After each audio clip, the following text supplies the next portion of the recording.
ಎಲ್ರಿಗೂ ನಮಸ್ಕಾರ. Welcome to my channel.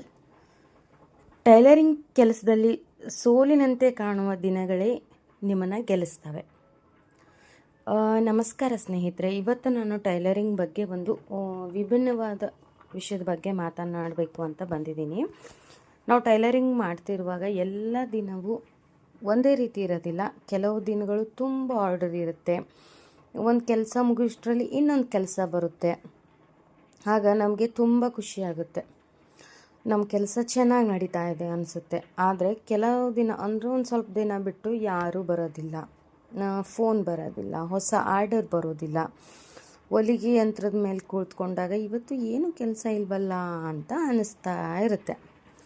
ಆ ರೀತಿಯ ಸಮಯದಲ್ಲಿ ನಮ್ಮ ಮನಸ್ಸಿನಲ್ಲಿ ನಮಗೆ ಪ್ರಶ್ನೆ ಬರುತ್ತೆ, ನಾನು ಈ ಕೆಲಸ ಮಾಡುತ್ತಿರೋದು ಏನು ಪ್ರಯೋಜನ? ಅದೇ ಸಮಯದಲ್ಲಿ ಕೆಲವರು ಟೈಲರಿಂಗ್ ಕೆಲಸವನ್ನೇ ಬಿಟ್ಬಿಡ್ತಾರೆ. ಆದರೆ ನಾನು ನಿಮಗೆ ಒಂದು ಮಾತು ಹೇಳಬೇಕು. ಏನಪ್ಪ ಅಂತಂದರೆ,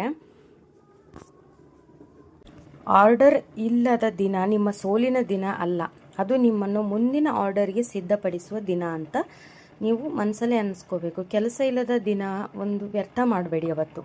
ಅವತ್ತು ಮಿಷಿನನ್ನು ಕ್ಲೀನ್ ಮಾಡೋದು, ಬಟ್ಟೆಗಳನ್ನ ಅರೇಂಜ್ ಮಾಡೋದು, ಮೆಜರ್ಮೆಂಟ್ ಪುಸ್ತಕವನ್ನು ಸರಿಯಾಗಿ ಇಟ್ಕೊಳ್ಳೋದು, ಹೊಸ ಡಿಸೈನ್ ನೋಡೋದು, ಹೊಸ ನೆಕ್ ಪ್ಯಾಟರ್ನ ನಾವು ಟ್ರೈ ಮಾಡೋದು, ಹಳೆಯ ಬ್ಲೌಸ್ಗಳನ್ನ ತೊಗೊಂಡು ಎಲ್ಲಾದರೂ ತಪ್ಪಾಗಿದೆ ಅಂತ ನೋಡೋದು, ಮತ್ತು ನಮ್ಮ ಸ್ಟಿಚಿಂಗ್ನಲ್ಲಿ ಯಾವ ಭಾಗವನ್ನು ಇನ್ನೂ ಇಂಪ್ರೂವ್ ಮಾಡಬೇಕು ಅಂತ ಯೋಚಿಸೋದು. ಯಾಕಂದರೆ ಆರ್ಡರ್ ಇರುವ ದಿನ ನಾವು ಹಣ ಸಂಪಾದಿಸ್ತೀವಿ, ಆರ್ಡರ್ ಇಲ್ಲದ ದಿನ ನಾವು ನಮ್ಮ ಕೌಶಲ್ಯವನ್ನು ಸಂಪಾದಿಸಬೇಕು. ಈ ಒಂದು ವಿಚಾರವನ್ನು ಅರ್ಥ ಮಾಡಿಕೊಂಡ್ರೆ ಟೈಲರಿಂಗ್ ಕೆಲಸದಲ್ಲಿ ಬೇಸರ ಕಡಿಮೆ ಆಗುತ್ತೆ. ಇನ್ನೊಂದು ಸಮಸ್ಯೆ ಏನಂದರೆ, ನಾವು ಒಂದು ಕೆಲಸಕ್ಕೆ ಎಷ್ಟು ಸಮಯ ಶ್ರಮ ಹಾಕಿದ್ದೀವಿ ಅನ್ನೋದು ಕಸ್ಟಮರ್ಗೆ ಯಾವಾಗಲೂ ಅರ್ಥ ಆಗೋದಿಲ್ಲ. ನಾವು ಬಟ್ಟೆಯ ಅಳತೆ ತೆಗೆದುಕೊಳ್ತೀವಿ, ಕಟಿಂಗ್ ಮಾಡ್ತೀವಿ, ಸ್ಟಿಚಿಂಗ್ ಮಾಡ್ತೀವಿ, ಫಿಟ್ಟಿಂಗ್ ನೋಡ್ತೀವಿ, ಫಿನಿಶಿಂಗ್ ಮಾಡ್ತೀವಿ, ಥ್ರೆಡ್ ಕಟ್ ಮಾಡ್ತೀವಿ, ಪ್ರೆಸ್ ಮಾಡ್ತೀವಿ, ಎಲ್ಲವನ್ನು ನೀಟಾಗಿ ಮಾಡಿಕೊಡ್ತೀವಿ. ಆದರೆ ಕೆಲವೊಂದು ಕಸ್ಟಮರ್ ಏನು ಹೇಳ್ತಾರೆ ಅಂದ್ರೆ, ಸ್ವಲ್ಪ ರೇಟ್ ಕಡಿಮೆ ಮಾಡ್ಕೊಳ್ಳಿ ಅಂತ ಕೇಳ್ತಾರೆ. ಆ ಮಾತು ಕೇಳಿದಾಗ ನಮಗೆ ಬೇಸರ ಆಗಿಬಿಡುತ್ತೆ. ನಾವು ಇಷ್ಟು ಕಷ್ಟಪಟ್ಟಿದ್ದೀವಿ, ಆದರೂ ನಮ್ಮ ಕೆಲಸಕ್ಕೆ ಬೆಲೆ ಇಲ್ವಾ ಅನಿಸುತ್ತೆ. ಆದರೆ ಇಲ್ಲಿ ಒಂದು ವಿಷಯ ಏನು ನೆನ್ಪಿಟ್ಕೋಬೇಕಪ್ಪ ಅಂತಂದರೆ, ನಿಮ್ಮ ಕೆಲಸದ ಬೆಲೆ ನಿಮಗೆ ಗೊತ್ತಿರಬೇಕು. ಕಸ್ಟಮರ್ಗೆ ಗೌರವ ಕೊಡಿ, ಆದರೆ ನಿಮ್ಮ ಶ್ರಮಕ್ಕೂ ಗೌರವ ಕೊಡಿ. ಪ್ರತಿಯೊಂದು ಕೆಲಸವನ್ನು ನಾವು ಕಡಿಮೆ ಬೆಲೆಗೆ ಮಾಡಿಕೊಡ್ತಾ ಹೋದರೆ ನಿಮ್ಮ ಸಮಯಕ್ಕೂ ಬೆಲೆ ಇರುವುದಿಲ್ಲ, ನಿಮ್ಮ ಕೌಶಲ್ಯಕ್ಕೂ ಬೆಲೆ ಇರುವುದಿಲ್ಲ. ಆದ್ದರಿಂದ ನಿಮ್ಮ ಕೆಲಸದ ಬೆಲೆ ಎಷ್ಟು ಇರಬೇಕು ಅನ್ನೋದನ್ನು ನೀವು ಮೊದಲು ಯೋಚಿಸಿ ಅದನ್ನು ನಿರ್ಧರಿಸ್ಕೋಬೇಕು. ಆದರೆ ಬೆಲೆ ಹೆಚ್ಚಿಸುವುದರ ಜೊತೆಗೆ ನಮ್ಮ ಕೆಲಸದ ಕ್ವಾಲಿಟಿ ಕೂಡ ಅದರ ಜೊತೆಗೆ ಹೆಚ್ಚಿಸ್ಕೋಬೇಕು. ನಾವು ನನ್ನ ಸ್ಟಿಚಿಂಗಿಗೆ ಇಷ್ಟು ಚಾರ್ಜ್ ಅಂತ ಹೇಳೋದಕ್ಕಿಂತ ನನ್ನ ಕೆಲಸ ಎಷ್ಟು ಕ್ವಾಲಿಟಿ ಇದೆ ಅಂತ ಕಸ್ಟಮರ್ಸ್ಗೆ ತೋರಿಸ್ಬೇಕು. ಅದಕ್ಕಾಗಿ ಫಿನಿಶಿಂಗು ತುಂಬ ಮುಖ್ಯ ಆಗುತ್ತೆ. ಇದರಲ್ಲಿ ಒಂದು ಬ್ಲೌಸ್ ಹೊರಗಿನಿಂದ ಚೆನ್ನಾಗಿ ಕಾಣೋದು ಅಷ್ಟೇ ಸಾಕಾಗೋದಿಲ್ಲ, ಒಳಗಡೆ ಸ್ಟಿಚಿಂಗ್ ಕೂಡ ನೀಟಾಗಿರಬೇಕು, ಮೆಜರ್ಮೆಂಟ್ ಸರಿಯಾಗಿರಬೇಕು, ನೆಕ್ ಶೇಪು ಸರಿಯಾಗಿರಬೇಕು, ಮತ್ತು ನಮ್ಮ ಸ್ಲೀವ್ ಫಿಟ್ಟಿಂಗ್ ಸರಿಯಾಗಿರಬೇಕು, ಹುಕ್ ಹಾಕುವ ಜಾಗ ಸರಿಯಾಗಿರಬೇಕು. ಎಲ್ಲಕ್ಕಿಂತ ಮುಖ್ಯವಾಗಿ ನಾವು ಕಸ್ಟಮರು ಹಾಕ್ಕೊಂಡಾಗ ಆ ಬ್ಲೌಸು ಅವ್ರಿಗೆ ಕಂಫರ್ಟಬಲ್ ಆಗಿರಬೇಕು. ಅಂತಹ ಒಂದು ಕೆಲಸ ಮಾಡಿದ್ರೆ ಅದು ನಿಮ್ಮ ಮುಂದಿನ 10 ಕಸ್ಟಮರ್ಸ್ಗೆ ನಿಮಗೆ ಬರೋದಕ್ಕೆ ದಾರಿ ಮಾಡಿಕೊಡುತ್ತೆ. ಯಾಕಂತಂದರೆ ಕಸ್ಟಮರ್ಸು ನಿಮ್ಮ ಕೆಲಸನ ಇಷ್ಟಪಟ್ಟು ಅವ್ರು ಹೇಳ್ತಾರೆ, ನೀವು ಒಮ್ಮೆ ಈ ಟೈಲರ್ ಹತ್ತಿರ ಹೊಲಿಸ್ಕೊಂಡು ನೋಡಿ ಅಂತ ಅವ್ರು ಮತ್ತೊಬ್ಬರಿಗೆ ಹೇಳ್ತಾರೆ.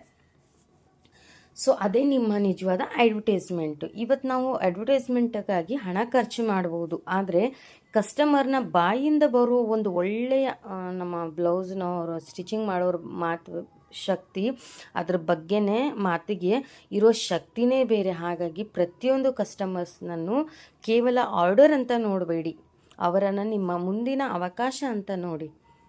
ಅವರು ಕೊಡೋ ಒಂದು ಬ್ಲೌಸು ನಿಮಗೆ ಇನ್ನೂ 5 ಕಸ್ಟಮರ್ಸ್ನ ತರ್ಬೋದು. ಆದರೆ ಅದೇ ಸಮಯದಲ್ಲಿ ಒಂದು ತಪ್ಪು ಕೆಲಸ ನಿಮ್ಮ ಬಗ್ಗೆ 10 ಜನರಿಗೆ ಕೆಟ್ಟ ಮಾತು ಹೇಳಿಸ್ಬೋದು.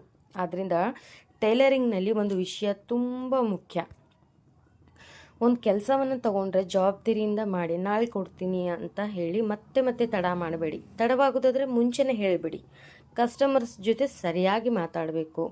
ಅವ್ರು ಹೇಳೋದನ್ನು ನಾವು ಕೇಳಬೇಕು. ಅವರು ಡಿಸೈನ್ ಅವ್ರು ಹೇಳಿದಂಥ ಡಿಸೈನನ್ನು ಅರ್ಥ ಮಾಡ್ಕೋಬೇಕು. ಅವರಿಗೆ ಏನಾದರೂ ನಾವು ಚೇಂಜಸ್ ಇದ್ದರೆ ಹೇಳಬೇಕು. ಕಸ್ಟಮರ್ಸ್ ಕೆಲವೊಬ್ಬರಿಗೆ ಗೊತ್ತಿರಲ್ಲ, ಹೆಂಗೆ ಬೇಕೋ ಹಾಗೆ ಹೇಳಿ ಹೋಗ್ಬಿಡ್ತಾರೆ. ಸೊ ಅವ್ರಿಗೆ ನಾವು ವಿವರಿಸಿ ಹೇಳಬೇಕು, ಹೀಗೆ ಹೊಲಿದ್ರೆ ಇಷ್ಟು ಚೆನ್ನಾಗಿ ಕಾಣುತ್ತೆ, ಈ ರೀತಿ ಮಾಡೋಣ ಅಂತ ನೀವು ಹೇಳಬೇಕು. ಇವೆಲ್ಲವೂ ಟೈಲರಿಂಗ್ದ ಒಂದು ಕೆಲಸನ ಒಂದು ಭಾಗ ಅಂತಲೇ ಹೇಳ್ಬೋದು. ಕೇವಲ ಮೆಷಿನ್ ಓಡಿಸಲು ಗೊತ್ತಿದ್ದರೆ ನಮಗೆ ಸಾಕಾಗಲ್ಲ. ಒಬ್ಬ ಒಳ್ಳೆ ಟೈಲರ್ ಆಗಬೇಕಾದ್ರೆ ಕೆಲಸದ ಜೊತೆಗೆ ಪೇಷನ್ಸ್ ಕೂಡ ಬೇಕು. ಕೆಲವೊಮ್ಮೆ ಕಸ್ಟಮರ್ಸ್ 10 ಸಲ ಡಿಸೈನ್ ಬದಲಾಯಿಸ್ಬೋದು. ಕೆಲವೊಮ್ಮೆ ಅವ್ರು ತೋರಿಸಿದ ಫೋಟೋ ನಿಮ್ಮ ಬಳಿ ಇರುವ ಡಿಸೈನ್ಗೆ ಸರಿ ಹೊಂದದೇ ಇರ್ಬೋದು. ಕೆಲವು ಫಿಟ್ಟಿಂಗ್ ಬಗ್ಗೆ ಕಂಪ್ಲೇಂಟ್ ಬರಬಹುದು. ಅಂತಹ ಸಮಯದಲ್ಲಿ ಕೋಪ ಮಾಡ್ಕೊಳ್ಳೋಕೆ ಹೋಗಬೇಡಿ. ಮೊದಲಿಗೆ ಸಮಸ್ಯೆ ಏನು ಅಂತ ಹೇಳಿ. ತಪ್ಪು ನಿಮ್ಮದಾಗಿದ್ದರೆ ಒಪ್ಕೊಂಬಿಡಿ, ಸರಿಪಡಿಸೋದಾದರೆ ಸರಿಪಡಿಸಿ. ಅದೇ ಕಸ್ಟಮರ್ಸ್ ಮುಂದಿನ ಸಲ ಮತ್ತೆ ನಿಮ್ಮ ಬಳಿ ಬರುತ್ತಾರೆ. ಯಾಕಂತಂದರೆ ಜನರಿಗೆ ಪರ್ಫೆಕ್ಟ್ ಟೈಲರ್ ಮಾತ್ರ ಬೇಕಾಗಲ್ಲ, ತಮ್ಮ ಮಾತನ್ನು ಅರ್ಥ ಮಾಡಿಕೊಳ್ಳುವ ಟೈಲರ್ ಕೂಡ ಬೇಕು. ಇನ್ನೊಂದು ವಿಷಯ, ನಿಮ್ಮ ಸುತ್ತಮುತ್ತಲಿನವರು ನಿಮ್ಮನ್ನು ಕಂಪೇರ್ ಮಾಡಬಹುದು. ಅಂದರೆ ಅವಳಿಗೆ ತುಂಬ ಆರ್ಡರ್ ಬರುತ್ತೆ, ಅವಳಿಗೆ ಕಡಿಮೆ ರೇಟಿಗೆ ಮಾಡಿಕೊಡ್ತಾಳೆ, ಅವಳು ಬ್ಲೌಸ್ ಡಿಸೈನು ತುಂಬ ಚೆನ್ನಾಗಿದೆ. ಇಂತಹ ಮಾತುಗಳನ್ನು ಕೇಳುತ್ತಾ ನಿಮ್ಮ ಮನಸ್ಸುಗಳನ್ನು ಕುಗ್ಗಿಸ್ಕೊಳ್ಬೇಡಿ. ಯಾರ ಜೀವನವೂ ಒಂದೇ ರೀತಿ ಇರುವುದಿಲ್ಲ. ಅವಳಿಗೆ 10 ವರ್ಷಗಳ ಅನುಭವ ಇರ್ಬೋದು, ನಿಮಗೆ 2 ವರ್ಷದ್ದಿರ್ಬೋದು. ಅವಳಿಗೆ ದೊಡ್ಡ ಕಸ್ಟಮರ್ ಸರ್ಕಲ್ ಇರ್ಬೋದು, ನಿಮಗೆ ಈಗಷ್ಟೇ ಶುರುವಾಗಿರ್ಬೋದು. ಹಾಗಾಗಿ ನಿಮ್ಮನ್ನು ಇನ್ನೊಬ್ಬರ ಜೊತೆ ಕಂಪೇರ್ ಮಾಡ್ಕೋಬೇಡಿ. ನಿನ್ನೆ ಇದ್ದಂತಹ ನಿಮ್ಮ ಜೊತೆ ಇವತ್ತು ನಿಮ್ಮನ್ನು ಕಂಪೇರ್ನ ಮಾಡ್ಕೊಳ್ಳಿ. ಅಂದರೆ ನಿನ್ನೆ ಯಾವ ರೀತಿ ಇದ್ರಿ, ನೀವು ಏನೆಲ್ಲ ಹೊಲಿದಿದ್ರಿ ಅಂತ ಅನ್ನೋದ್ರ ಮೇಲೆ. ಯಾಕಂದರೆ ನಿನ್ನೆಗಿಂತ ಇವತ್ತು ಒಂದು ಯಾವುದಾದ್ರೂ ಹೆಚ್ಚಿನ ಡಿಸೈನ್ ನಿಮಗೆ ಗೊತ್ತಾಯ್ತಾ, ಅಥವಾ ನಿನ್ನೆಗಿಂತ ಇವತ್ತು ಸ್ಟಿಚಿಂಗು ತುಂಬ ಚೆನ್ನಾಗಿ ಮಾಡೋದ್ರ, ಅಥವಾ ನಿನ್ನೆಗಿಂತ ಇವತ್ತು ಕಸ್ಟಮರ್ ಜೊತೆ ತುಂಬ ಚೆನ್ನಾಗಿ ಮಾತಾಡಿದ್ರ. ಹೌದು, ಅಂದರೆ ನೀವು ಮುಂದೆ ಹೋಗುತ್ತಿದ್ದೀರಿ. ನಿಧಾನವಾಗಬಹುದು, ಆದರೆ ಮುಂದೆ ಹೋಗುತ್ತಿದ್ದೀರಿ. ಮತ್ತು ಒಂದಿನ ನೀವು ಇವತ್ತು ಏನೆಲ್ಲ ಸ್ಟ್ರಗಲ್ ಮಾಡ್ತಿರ್ತೀರಲ್ವ, ಅದನ್ನು ನೆನೆಸ್ಕೊಂಡು ನೀವೇ ಅವತ್ತೊಂದಿನ ಹೆಮ್ಮೆ ಪಡ್ತೀರಿ. ಯಾಕಂದರೆ ಏನಂತಂದರೆ, ಆಗ ಆರ್ಡರ್ ಇರಲಿಲ್ಲ, ಆದರೂ ನಾನು ಬಿಡಲಿಲ್ಲ. ಜನ ಕಡಿಮೆ ಬೆಲೆ ಕೇಳಿದ್ರು, ಆದರೂ ನನ್ನ ಕೆಲಸದ ಕ್ವಾಲಿಟಿ ಕಡಿಮೆ ಮಾಡಿಲ್ಲ. ತಪ್ಪುಗಳದು, ಆದರೂ ನನ್ನ ಕಲಿಯುವುದನ್ನು ನಿಲ್ಲಿಸಲಿಲ್ಲ. ಅದೇ ನನ್ನ ನಿಜವಾದ ಗೆಲುವು ಅಂತ. ಟೈಲರಿಂಗ್ನಲ್ಲಿ ಯಶಸ್ಸು ಅಂದರೆ ಕೇವಲ ತುಂಬ ಹಣ ಸಂಪಾದಿಸೋದಲ್ಲ, ನಿಮ್ಮ ಕೆಲಸಕ್ಕೆ ಜನರು ಕೊಡುವಂಥ ನಂಬಿಕೆ ಕೂಡ ಒಂದು ಇಂಪಾರ್ಟೆಂಟ್ ಆಗಿರುತ್ತೆ. ನಿಮ್ಮ ಕೈಯಲ್ಲಿ ಒಂದು ಹೊಲಿಸ್ಕೊಂಡ ಬಟ್ಟೆ ಹಾಕೊಂಡಂಥ ಕಸ್ಟಮರ್ ಕೂಡ ಅವ್ರು ಖುಷಿ ಪಡಬೇಕು. ನೀವು ಮಾಡಿದ ಸ್ಟಿಚಿಂಗ್ ತುಂಬ ಚೆನ್ನಾಗಿದೆ ಅಂತ ಒಬ್ಬರು ಹೇಳೋದು ಕೂಡ, ಮುಂದಿನ ಸಲವೂ ನಿಮ್ಮಯಲ್ಲಿಯೇ ಬರುತ್ತೀನಿ ಅಂತ ಕಸ್ಟಮರ್ ಹೇಳೋದು, ಇವೆಲ್ಲವೂ ನಮ್ಮ ಕೆಲಸದ ಗೆಲುವು ಅಂತಲೇ ಹೇಳ್ಬೋದು. ಆದ್ದರಿಂದ ಏನು ಹೇಳ್ತೀನಿ ಅಂತಂದರೆ ಸ್ನೇಹಿತರೆ, ಕೆಲಸ ಕಡಿಮೆ ಆದಾಗ ನಿಮ್ಮ ಮೆಷಿನ್ಗಳನ್ನು ನಿಲ್ಲಿಸಬೇಡಿ. ಮನಸ್ಸು ಕುಗ್ದಾಗ ನಿಮ್ಮ ಕನಸನ್ನು ನಿಲ್ಲಿಸಬೇಡಿ. ಯಾರಾದರೂ ನಿಮ್ಮ ಕೆಲಸವನ್ನು ಕಡಿಮೆ ಅಂದಾಗ ನಿಮ್ಮ ಆತ್ಮವಿಶ್ವಾಸವನ್ನು ಕಡಿಮೆ ಮಾಡ್ಕೋಬೇಡಿ.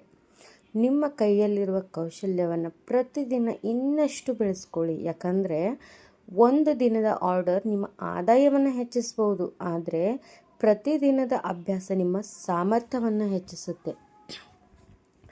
ಆ ಸಾಮರ್ಥ್ಯವೇ ಮುಂದೆ ನಿಮ್ಮನ್ನು ಎಲ್ಲಿ ಬೇಕಾದರೂ ಕರೆದೊಯ್ಯುತ್ತೆ. ಹಾಗಾಗಿ ಇವತ್ತು ಆರ್ಡ್ರ್ ಇಲ್ವೇ ಪರವಾಗಿಲ್ಲ, ಅವತ್ತೊಂದು ಹೊಸ ಡಿಸೈನ್ ಕಲೀರಿ. ಇವತ್ತು ಕಸ್ಟಮರ್ ಕಂಪ್ಲೇಂಟ್ ಮಾಡಿದ್ರಾ ಪರವಾಗಿಲ್ಲ, ಅದರಿಂದ ನೀವು ಒಂದು ಲೆಸನ್ ಕಲಿತೀರಲ್ವ, ಈ ರೀತಿ ಮಾಡಬಾರ್ದಾಗಿತ್ತು, ನಾನು ಈ ರೀತಿ ಮಾಡೋದ್ರಿಂದ ತಪ್ಪಾಯಿತು ಅಂತ. ಸೊ ಇವತ್ತು ಯಾರಾದರೂ ನಿಮ್ಮ ಕೆಲಸವನ್ನು ಕಡಿಮೆ ಅಂತ ಅಂದ್ರೆ ಪರವಾಗಿಲ್ಲ, ನಿಮ್ಮ ಕೆಲಸವನ್ನು ಇನ್ನಷ್ಟು ನೀವು ಉತ್ತಮಗೊಳಿಸಿ. ಯಾಕಂದರೆ ನಿಮ್ಮ ಉತ್ತರ ಮಾತಿನಲ್ಲಿ ಬೇಕಿಲ್ಲ, ನಿಮ್ಮ ಮುಂದಿನ ಕೆಲಸದಲ್ಲಿ ಇರಬೇಕು. ಅವರಿಗೆ ನಿಮ್ಮ ಮಾತಿನಲ್ಲಿ ಉತ್ತರ ಕೊಡೋಕ್ಕಿಂತ ನಿಮ್ಮ ಕೆಲಸದ ಮುಖಾಂತರ ಉತ್ತರ ಕೊಡಿ. ನಿಮ್ಮ ಕೈಯಲ್ಲಿ ಸೂಜಿ ಇದೆ, ನಿಮ್ಮ ಮುಂದೆ ಬಟ್ಟೆ ಇದೆ, ನಿಮ್ಮ ಮನಸ್ಸಿನಲ್ಲಿ ಕನಸಿದೆ. ಹಾಗಾದರೆ ಏಕೆ ನಿಲ್ಲಬೇಕಲ್ವಾ? ಒಂದು ಸ್ಟಿಚ್ ಮತ್ತೊಂದು ಸ್ಟಿಚ್ ಹೀಗೆ ನಿಮ್ಮ ಜೀವನದ ಕಥೆಯನ್ನು ನೀವು ಹೊಲಿಯುತ್ತಾ ಹೋಗಿ. ಇವತ್ತು ಸಣ್ಣ ಟೈಲರಿಂಗ್ ಕೆಲಸವಾಗಿರ್ಬೋದು, ನಾಳೆ ಅದೇ ನಿಮ್ಮ ದೊಡ್ಡ ಗುರುತಾಗಬಹುದು. ನಿಮ್ಮ ಕೆಲಸವನ್ನು ಪ್ರೀತಿಸಿ, ನಿಮ್ಮ ಶ್ರಮಕ್ಕೆ ಗೌರವ ಕೊಡಿ, ನಿಮ್ಮ ಕಸ್ಟಮರ್ಸ್ಗೆ ಗೌರವ ಕೊಡಿ. ಪ್ರತಿದಿನ ಹೊಸದನ್ನು ಕಲೀರಿ ಮತ್ತು ಮುಖ್ಯವಾಗಿ ಕೆಲಸವನ್ನು ನಿಧಾನವಾಗಲು ನಿಲ್ಲಬೇಡಿ. ಏಕೆಂದರೆ ಕೆಲವೊಮ್ಮೆ ನಾವು ಗೆಲುವಿನ ಹತ್ತಿರ ಬಂದಾಗಲೇ ನಮಗೆ ಆರ್ಡ್ರ್ ಕಡಿಮೆ ಆಗುತ್ತೆ ಅನಿಸ್ತದೆ. ಆ ಸಮಯದಲ್ಲಿ ಕೈ ಬಿಟ್ಟರೆ ನಮ್ಮ ಮುಂದಿನ ಅವಕಾಶವನ್ನು ನಾವೇ ಕಳ್ಕೊಂಡಂತೆ. ಆದ್ದರಿಂದ ಈ ಒಂದು ಮಾತನ್ನು ನೆನ್ಪಿಟ್ಕೊಳ್ಳಿ, ಕಷ್ಟದ ದಿನ ಬಂದಾಗ ಕೆಲಸ ಬಿಡಬೇಡಿ, ಅದೇ ದಿನ ನಿಮ್ಮನ್ನು ಇನ್ನಷ್ಟು ಬಲಶಾಲಿಯಾಗಿಸಿ. ಸೊ ನಿಮ್ಮ ಕೈಯಿಂದ ಹೊಲಿದ ಪ್ರತಿಯೊಂದು ಬಟ್ಟೆಯಲ್ಲೂ ನಿಮ್ಮ ಶ್ರಮ, ನಿಮ್ಮ ಸಮಯ, ನಿಮ್ಮ ಕನಸು ಎಲ್ಲ ಇರುತ್ತೆ. ನಿಧಾನವಾದರೂ ಪರವಾಗಿಲ್ಲ, ಆದರೆ ನಿಲ್ಲಬೇಡಿ. Thank you so much. Thank you for watching. ಈ ವಿಡಿಯೋ ಇಷ್ಟ ಆಗಿತ್ತು ಅಂತಂದರೆ ಲೈಕ್, ಶೇರ್, ಕಮೆಂಟ್ ಮಾಡಿ. ನನ್ನ ಚಾನಲ್ ಸಬ್ಸ್ಕ್ರೈಬ್ ಆಗಿಲ್ಲ ಅಂದರೆ ಸಬ್ಸ್ಕ್ರೈಬ್ ಆಗಿ.